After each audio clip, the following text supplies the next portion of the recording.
पवन यादव जी का एक प्रश्न है, वो भगवत गीता के बारे में पूछ रहे हैं कि मार्केट में इतने सारी भगवत गीता का अनुवाद है, अलग अलग नाम भी उन्होंने लिखे हैं, जैसे गोरखपुर है और भी अलग अलग हैं, तो और प्रभुपाद जी की भगवत गीता के बारे में लिखा है। तो ये कन्फ्यूजन है इनको कि मैं कौन सी पढ़ूं, कौन सी पढ़नी चाहिए मुझे भगवत गीता। पहली बात तो आपने ये प्रश्न हमसे किया, उसका मतलब आप सिंसियर हैं। क्या है आप?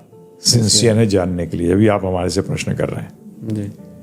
अब हम बता देते हैं कि भगवत गीता में स्वयं भगवान बताते हैं कि कौन भगवत गीता समझ सकता है।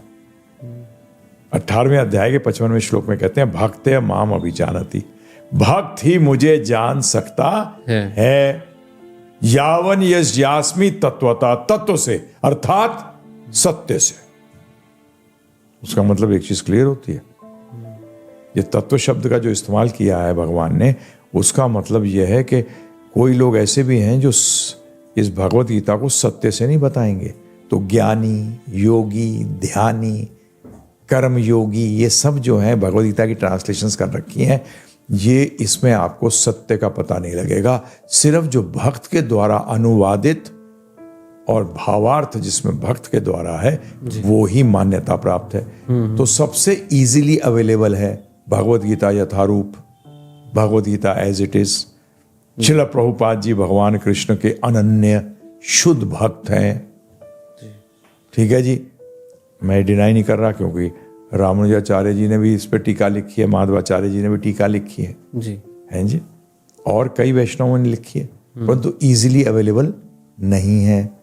और आज के परिप्रेक्ष्य के अंदर प्रभुपाद जी ने जो उसकी टीका लिखी है वो बेसिकली आज का परिप्रेक्ष्य देखते हुए कि हमारी हालत कितनी खराब है, अर्थात हम कितने बीमार हैं, कैसे इस बात को समझ सकेंगे, इसलिए उन्होंने इसको लिखी है। इसलिए हम कहते हैं, परंतु ये नहीं कह रहे कि हम ही सिर्फ ठीक हैं। वैष्णव आचार्यों ने जो टीका लिखी है वो सब सही है, परंतु इजीली अवेलेबल है। हम आपको उस पर हेल्प भी कर सकते हैं। आप पढ़ेंगे, आपको समझ नहीं आएगी कुछ ही बात, तो हम उसके लिए आपकी सहायता करने की कोशिश करेंगे जी, तो इजी होगी बिल्कुल। तो इसलिए बाकी मत क्यों इधर उधर मुंह मारते हैं। अगर मिल जाता है, लोन चाहिए, बैंक देने को तैयार है, फिर 4 बैंक के पास जाओगे क्या? नहीं, बेस्ट इंटरेस्ट दे दिया उसने, जी जी, बस खत्म, बिल्कुल, है ना जी। तो यही करिए। और उससे पहले भी हम आपको अनुरोध करेंगे, क्योंकि हमने उसी भगवद गीता यथारूप पे ही हमने एक कोर्स बनाया हुआ है, 13-14 घंटे का कोर्स है। givegita.com पे जाइए और कोर्स डाउनलोड करिए। आप बोले कितने पैसे देने पड़ेंगे? जो आपकी इच्छा है, 1 रुपये देना 1 रुपये दो, 11 देने 11 दो, जो इच्छा है, जो अच्छा, बस। दान में तो हम नहीं बोल सकते ना इतने रुपए की है, नहीं, बस खत्म।